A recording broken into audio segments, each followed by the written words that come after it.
So, a lot of people on the right seem to be rather disappointed with President Trump's State of the Union address. They're disappointed with its focus on our greatest ally rather than ourselves, or to a degree that begins to encroach upon our own self-interest, particularly where foreign policy is concerned. They're disappointed in the state of the border wall. They're disappointed in his lack of success in draining the swamp. And they're disappointed seemingly with the overall trajectory of our country. And I spoke about this a little bit in my last video, talking about Alexei de Tocqueville and how the foundations for the destruction of our country were perhaps planted at the very beginning. And I alluded to Christianity at the very end of that, but I wanted to delve a little bit more deeply into that subject because the points do have to be connected at some point. And I think where we're at now and the conservative frustration with our inability to conserve what was great about our country and the increasingly nagging question of, can our country become great again? Nagging because it looks increasingly as though the answer is no. It's done. And so in order to answer that question, I think it will help to go back to the beginning. And I started on that in my discussion of Alexei de Tocqueville and his statement, opening the book with his statement that the thing that sets America apart above or at least differentiated from other Western European countries is its prevailing social equality. No other European country had such equal social standing among its citizens. And the joke is, in modern times, is that in France, the politician, the citizen who becomes a politician puts on a suit. In America, the citizen who becomes a politician takes their suit off and puts on plaid, rolls up their sleeves, and so on and so forth, trying to look like a normal person. Which they're not, of course. But they try to look the part. It's the compliment vice pays to virtue, or whatever the argument was. Assuming equality is a virtue. But I digress. And I said that the source of this equality is religion. Is a theological premise that we are all, because we are all made in God's image, we all share an equal part of God's image. We are all equal before God. And when you're equal before God, nothing else really matters.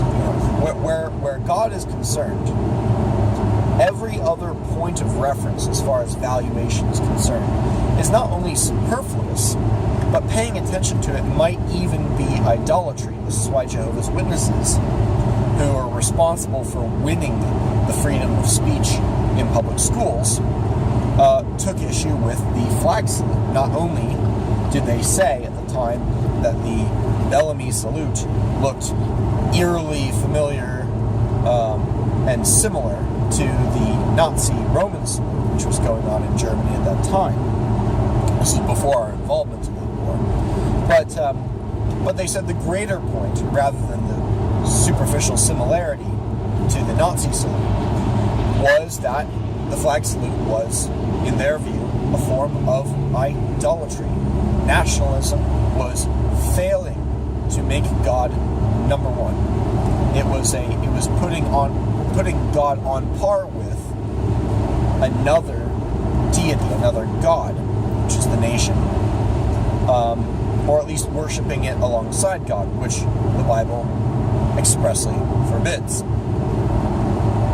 And as I've tried to clarify a number of times, the family can be its own God. My own spiritual beliefs more or less revolve around the God of the family. It's actually the God of the lineage, which is subtly but importantly different in many regards, but it's a point of distinction that would be a digression here. And the point was beaten home again for me, because I've taken to listening to Christian radio. It's often the most interesting thing on the radio. And today's guest on this station was an Irish gentleman named Alistair Begg. And he said that many Christians who think about heaven are like wives to-be wives preparing for their wedding, who are thinking about the flowers and the dress and the food and everything else except their husband, which is what the whole thing is all about in the first place. Christians, and he says, will think about the streets paved with gold and the taking away of sufferings, and he listed in this list of things that Christians focus on incorrectly. So they focus on the reunification with their family. And this is analogous to the to-be wife focusing on the dress rather than her husband. And this is not the first time I've heard something like this mentioned on Christian radio. A few months back, I listened to another pastor named Michael Fubarez, who described it the first step to becoming a Christian. The beginning of Christianity, I think he said, was destroying your old identity and creating a new identity in Christ. Destroying your old identity includes your ties to family and nation.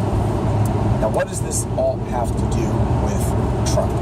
What does this have to do with the border wall and draining the swamp? Well, I think it has to do with America's tragic Christian identity. Because America is a Christian nation. It was founded by Christians, and the person who may want to disagree may say, well, yes, but many other European nations were also Christian nations. Why isn't this happening to them in the same way? And, I mean, for starters, it kind of is in many places. But America is not just Christian like other Western European nations. It is a profoundly religious place. You had, religious movements there, no doubt. You had the Reformation, for one. But in America, there are Christian revivals every 3 or 4 generations, and have been for hundreds of years. There are, the religiosity permeates American life in a way that it doesn't in Europe. And so the Christianity of America has had a much deeper effect, I think, on the character and the values of Americans than it has on Europeans as a whole. And perhaps there was a self-selection bias in which Europeans came to America. The Puritans were certainly, in many ways, the founders of America, and they set the tone for the rest of Europe. In the same way that the Germans set the tone for Ohio culturally, despite Ohio being predominantly peopled with Englishmen. So,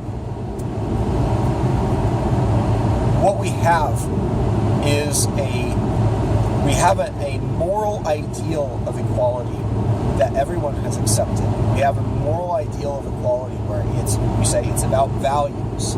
It's not about your skin color. Skin color is a euphemism, in my opinion. It treats national and cultural origin as if it only had to do with your color. It's a horrendous kind of straw man. But again, I digress. But it's not about skin color. It's not about your origins. It's not about where you come from. It's about who you are inside. It's about your values. As if values had nothing to do with where you came from. And Trump is put in this predicament, perhaps he embodies it himself, wherein you're trying to affirm an American identity that will undermine and dilute itself by having it, if given the choice, every generation or two, by rejecting the relationship between between equality of treatment and equality of people. And as a point of analogy here, let me tell you a story about a gentleman I met yesterday. We'll call this gentleman Joe. Now, Joe is a bit of an interesting character. He's been in the construction industry since he was 8. His father and grandfather have been in the construction industry for the past 70 years. And in fact, when he did some digging around in his familial background history, discovered that the Sicilian side of his family has actually been in the construction industry for the last 900 contiguous years. Talk about a lineage. Yeah. And some of his relatives on the Sicilian line happen to be relatives of the Ferrari clan. So he's actually got quite a nice inheritance lined up for him when he gets to a certain age, when that inheritance becomes available to him. 2.1 million or something like that. Not bad. Not a bad thing to inherit, and not a bad thing to leave as an inheritance for your descendants. But here's the catch. Joe no longer lives in Sicily. And Joe is only half Sicilian. He's also half Japanese, although he looks maybe only an eighth or a quarter Japanese. He looks more Irish than Sicilian or Japanese, like a very short, stout Irishman with a round face. But it was believable enough. I didn't think he was lying. And it's an extraordinary story to have. But it's... how long can you expect that lineage to go on if you no longer live in the country where that incredible story of a contiguous lineage happened? And if you have increasingly fewer and fewer blood bonds with that lineage as well. When he was telling the story about the Ferrari inheritance, he used the term bloodline, not me. And we all like to deny it, but we all kind of know that it's true. It does have to do with blood ties. And if you have those blood ties every generation, eventually there's going to be no meaningful bond left to justify this inheritance, and someone's going to find some excuse to pick it all up and take it for themselves. And of course they might do that anyways, but at least you have a familial, with geographic proximity and familial connection, and a place in that story that hasn't been diluted beyond recognition. You have a just case for defending that inheritance and for fighting to retain it. What kind of legitimate case can America make in that regard? How many of us are truly blood relatives of the founding fathers? How many of us came from the same place in a high enough proportion for that connection to be meaningful? And I know we have these stories. We're in the intellectual lineage of the founding fathers, people may say. But as Alexis de Tocqueville pointed out, when these bonds become abstractions, they tend not to be defended. they tend not to be retained because there is a financial incentive to dilute, to sell out. And he was talking especially where land was concerned. But I think it's true with stories and with ideas and those kinds of things as well. And no amount of civic nationalism, of trying to salvage the ideas in their own right is going to work because, as Alexei de Tocqueville also pointed out, there is an intimate connection between the things themselves and the mind. There's a connection between the land and the identity. There's a connection between the blood and the concept that that blood was identified with. Destroy one and you undermine the other. Dilute one and the other one becomes eroded. And again, he was talking specifically about the relationship between land and families. If you break apart the land that has become associated with a family lineage, then that family lineage will lose its sense of self-identity. But the inverse is also true. If you dilute a family lineage to the point where no one feels any meaningful connection to their ancestors who put that land together, then they will also lose the motivation to retain that land. And so, where Trump is concerned, where America is concerned, where the doctrine of equality that has arisen from Christianity, and I think has necessarily arisen from Christianity, where all of that is concerned, there may not be a way out. We may have to start from scratch, start from the bottom, start small, and try again.